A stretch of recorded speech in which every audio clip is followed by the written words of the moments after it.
Today we're talking about PlayStation Plus because they just had the best month ever. They just announced the August games and they are fantastic. Say that again. It's fantastic.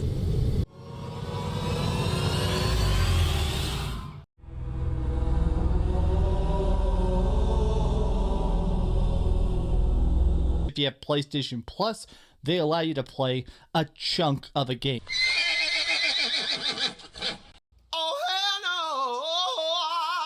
Both Herman Hulst and Nishino said that the gaming strategy is not changing. I don't think the senior vice president of Sony, keep that in mind, this is not somebody at PlayStation. I ain't do nothing. I don't know what's going on. All I know is my side of the story. I have to admit that I'm a bit freaking out because they're bringing back two games I have been begging to return to PlayStation for over a decade. Wow, that's awesome. But there's two tiny downsides to this. One, they did confirm the fact that you can't buy them individually. I still think this sucks. I still think that, honestly, this is manipulative. Wait, what? Bro, I don't know. I'm worried about Fable. That's all I got to say. I'm worried about Fable. This is the Game Pass killer.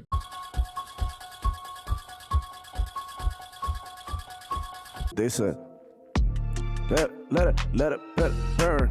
Let it burn. Let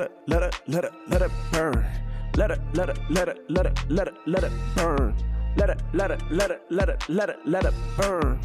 Hello, everybody. Welcome back to another edition of the Demo Flow Gaming Show, where I share my passion for gaming and keep you informed of everything that's going on with the Xbox ecosystem, Sony PlayStation, Nintendo Luna, the whole gaming industry. That means whatever you play, man, we got you. Hit the like button and subscribe for more fire content like this. Without further ado, let's get into some Sony Pony Salt. Ponyland. Welcome to Ponyland. Ponyland. Welcome to Ponyland. PS Plus is the Game Pass killer. Ladies and gentlemen, Sony PlayStation fanboys are losing their mind. It's crazy now that because Sony PlayStation subscription service PS Plus got a couple of decent games in there, this month they are calling it now the Game Pass killer. Yeah, some Sony PlayStation fanboys actually believe this, and they go ahead to the Dreamcast Guy channel to get their pony therapy with them. To be fair, PS Plus have been getting better. Sony PlayStation is honestly showing a little bit more care with the games that they put in there. But to be fair, this is not day one additions. These are games who are currently in sale on the stores and stuff. They added a couple of good older Resident Evil games, and they added as well Mortal Kombat 1. As we know, Mortal Kombat's been like $20 for a long time. The game is already dead. There's not gonna be any more updates except for a couple of patches here and there, but that's it. No more DLC. The game is done. They're going to move on and start working on the next game, or probably even release it sooner than we expect.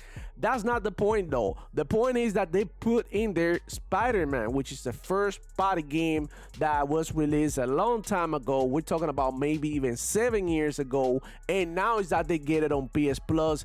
It didn't take long for Dreamcast Guy to come over here and start saying and claiming that PS Plus is literally killing Game Pass. That is so much better. I really get that it's really hard out here and you really need to do your clickbait titles, but come on, man, stop talking crazy like that.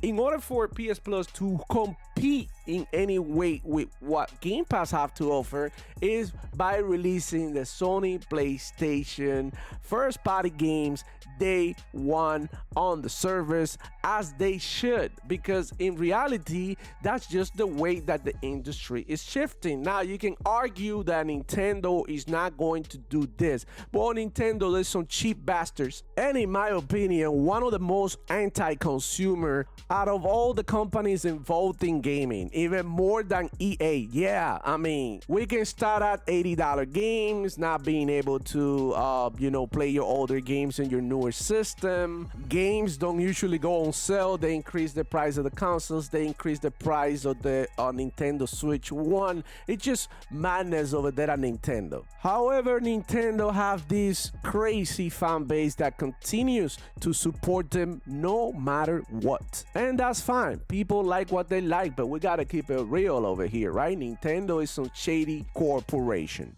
Now, going back to the PS Plus situation here with the Dreamcast guy. Hey, y'all, come look at this.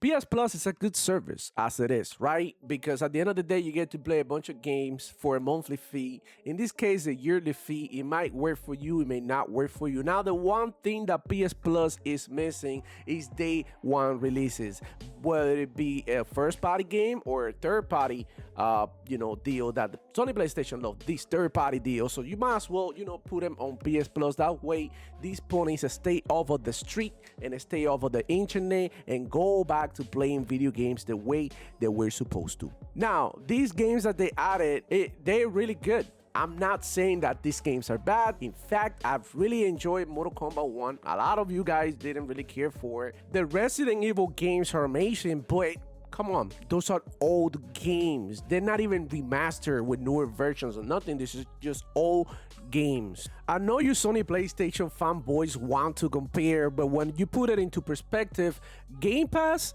is literally the shit. You think about it, Game Pass released day one this year, Avowed, South of Midnight, Doom the Dark Ages, Grounded 2, Gears of War Reloaded is dropping in the next couple of days, Ninja Gaiden Black 2, and so on and so forth, not to mention the third-party deals they do, like games like The Alters, Wu-Chan, and even a really good Game of the Year contender, Expedition 33. Now, we still got a lot of games coming to Game Pass. The year is not over yet. We got the Outer Worlds coming, in addition to Call of Duty, and probably even more surprises. There is always the chance that we get a new shadow drop with Game Pass or something like that. A lot of day one games, I forgot to mention a bunch of them. This is just like the ones that I can mention from the top of my head. But the list goes on, and that's the reason why everybody loves Game Pass. Not to mention that you can get Game Pass for free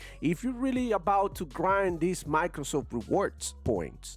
You could literally do that. I got about like 25,000 points sitting in my account. I'm not using it because I'm actually paying Game Pass, and I'm saving my points so that I can get a new controller and possibly even a new game. I know you Sony PlayStation fans are disappointed about the newest Sony PlayStation strategy, which means that they're going to be releasing games in more platforms because, guys, Sony PlayStation is out here trying to make money. And Sony PlayStation has been leaving a lot of money on the table thanks to exclusivity. Even a blind man can see that Xbox PC Game Pass is like 10 years ahead of Sony PlayStation PS Plus service. So let me know down there in the comments, what do you think about all of this? If you're a Sony PlayStation user, are you really enjoying PS Plus? Keep it real, no need to cap. And I know as an Xbox user, everybody's been enjoying Game Pass and looking forward to the day one releases that we're gonna get to see throughout the year. Anyways, that's all I got for you today. It's been a hectic, crazy week for me. You don't even understand. But if you want to see what's going on with Demo Flow Gaming, catch me live tomorrow with Power Boss, and hopefully I Am Desire is going to come through as well. Archangel will be missing because he's been in the process of moving. You can catch the show every Friday at 11 a.m. Eastern Time. Hit the like button and don't forget to subscribe so you can catch the live streams and all the content that we got coming. It's your boy, Demo Flow, checking out.